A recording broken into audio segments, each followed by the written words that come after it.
బైబిల్లో ప్రభు యోహాను సువార్త 17వ అధ్యాయం 15వ వచనంలో, నీవు లోకంలో నుండి వారిని తీసుకుని పొమ్మని నేను ప్రార్థించట్లేదు కానీ దుష్టుడి నుండి వారిని కాపాడమని ప్రార్థించున్నాను అని అంటారు.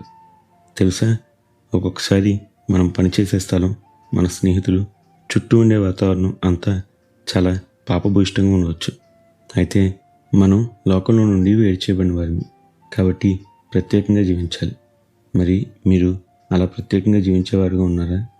అయితే వినండి, ఈరోజు దేవుడు మీతోనే మాట్లాడుతున్నాడు. మరి ఈ రోజును దేవుని వాక్య ధ్యానంతో ప్రారంభిద్దామా?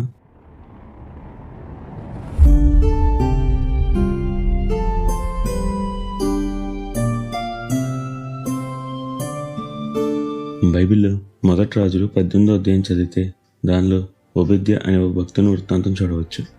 ఇతడు ఆహాబు రాజు క్రింద పనిచేసేవాడు.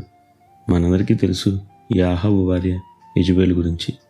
ఈమె అనేక మంది దేవుని ప్రవక్తలను చంపించింది, ఇశ్రాయేల్లో బహుగా విగ్రహారాధన ప్రోత్సహించింది. అంత మాత్రమే కాదు, దేవుని ప్రవక్త ఏలియాను కూడా చంపడానికి చూసింది. అటువంటి వారి క్రింద పనిచేస్తున్న ఓబద్యా దేవుని యందు భయభక్తులు గలవాడు. అందుకే యెజబెలు దేవుని ప్రవక్తలను చంపుతుంటే వారిని 50 మంది 100 మందిగా గుహల్లో దాచి వారిని పోషించాడు. చూసారా, తన చుట్టూ ఉన్నవారు దేవుని ద్వేషిస్తూ భయంకరమైన కార్యాలు చేస్తుంటే తనకి హాని వస్తుంది అని తెలిసిన ఓబద్యా ఏం చేశాడు?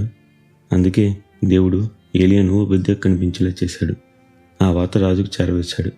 అంతేనా, ఆ తర్వాత ఏలియా ఆకాశం నుండి అగ్నిని కురిపించడం, బయలు ప్రవక్తను సంహరించడం, ఇవన్నీ మనం చూడవచ్చు.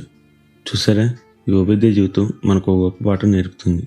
అది ఎంతటి ప్రతికూల పరిస్థితుల్లో అయినా దేవుని కొరకు వాడబడచ్చు అని. మరి ఈ దినం నుండి మనము ఓబద్యా వలె జీవిద్దామా?